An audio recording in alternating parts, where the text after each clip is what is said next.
Hi, Ben. This is Vita. Hey, How are Vita. you? I'm doing good. I'm doing good. I'm fine. How are you? I'm fine too. I love it. Well, I I ain't gonna lie. love exposure. I don't love it. I don't love it, but I ain't bothered by it. I'll I be do, fine. Ben, because you know what? Remember the first time I called you when I Mm-hmm. talked about elitism Mm-hmm. and letting shit fall down? Mm-hmm. Because sometimes, like I said, sometimes we got to clean house because you have, even if when we move forward and we talk about solutions, and you talked about one thing I liked about going to the caucuses and so forth and showing the WikiLeaks and so forth. But it's a little bit more deeper than that Mm-hmm. because when you have a group of people with different ideologies and claim that they're progressives or liberal, so forth, but there has to be a test of vetting because they pretend like they're progressive, just like Hillary Clinton, and she uses the excuse of gender, sexism and misogyny. Donald Trump, the things he say. Words can go so far, but if you got policies that actually perpetuates detrimental policies to the people, Yep. that Hillary Clinton and DNC have done, and along with the Republicans, because they're the same. Yeah. Because they have a higher group economics that they do not break code across parties. They do not break that code. They do not break that code. When you talk in economics and policy, that's why just I listened to Brooks on your show, and he was talking about President Obama, his legacy and his policies. I like him and so forth. I don't care. I'm not looking for personality.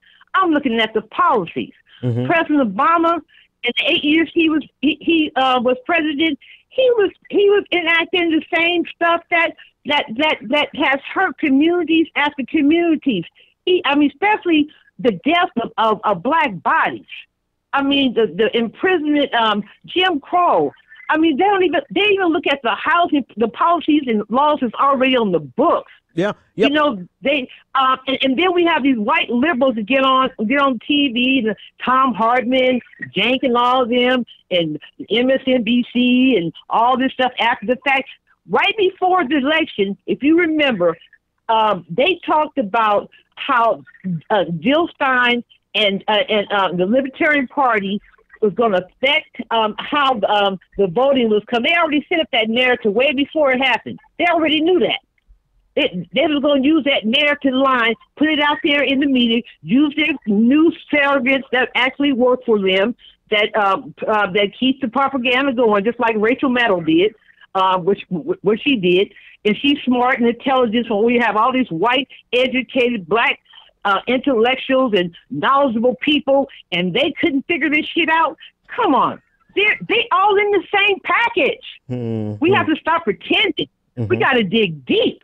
If you don't vet and have a code for this stuff and call people out and to see if they're talking about being allies and working together, most of them are working for their own self-interest for them to move ahead in their professions and then, get on the inside and then, forget the other stuff, Mm-hmm. They talk this high-power stuff of unity and policies and, poverty. How long has this shit been happening? We have laws that been going on and they all stay silent. They don't come out when the little girl in was it down south where the police officer snatched her out of her chair. And where was all those women groups then?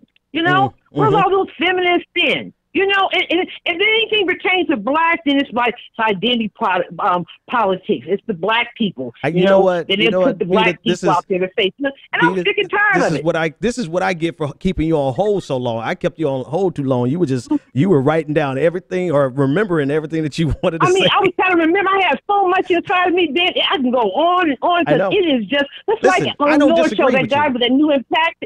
Mm-hmm. I'm going to tell you, I don't disagree with you. That's okay with me. I love a good fight. Yeah. But we normally we normally we disagree sometimes, but I don't disagree with you this time.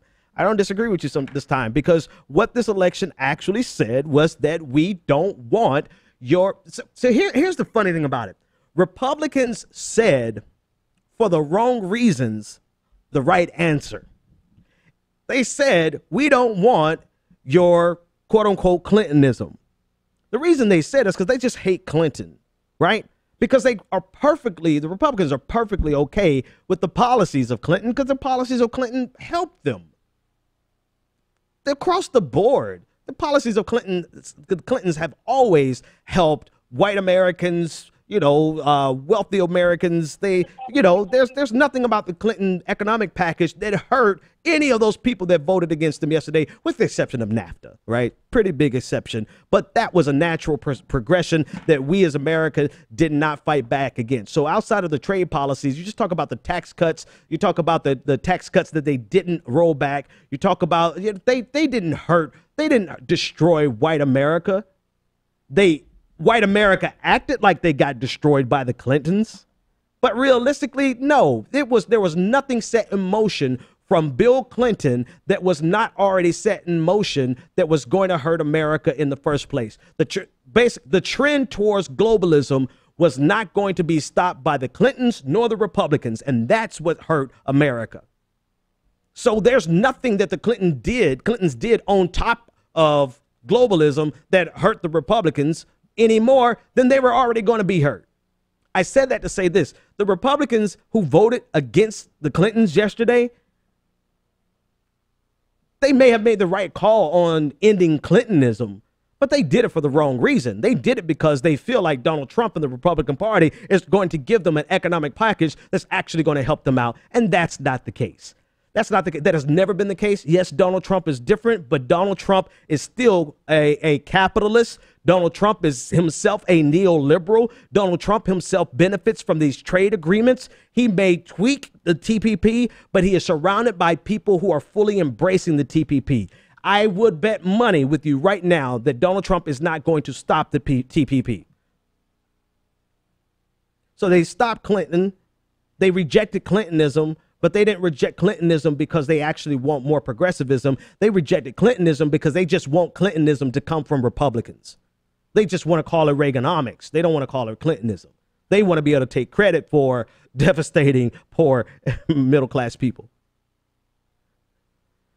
All that to go back to say the reason I agree with you is because we have an opportunity to have this complete repudiation of this mushy, centrist Democratic Party.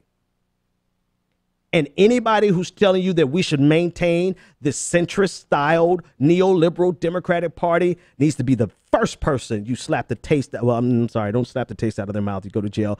Don't slap the taste, but slap them out of office. Make sure that they're out of office. Anybody who at this point says that we as America need to come back further to the right and come back to the center paid zero attention to what happened last night. So I'm all on board for it. Call it a litmus test, call it whatever you want to call it, but I'm all on board for us completely shutting down anybody who is playing that centrist politics that the DLC brought us. The DLC is dead. Let it be dead.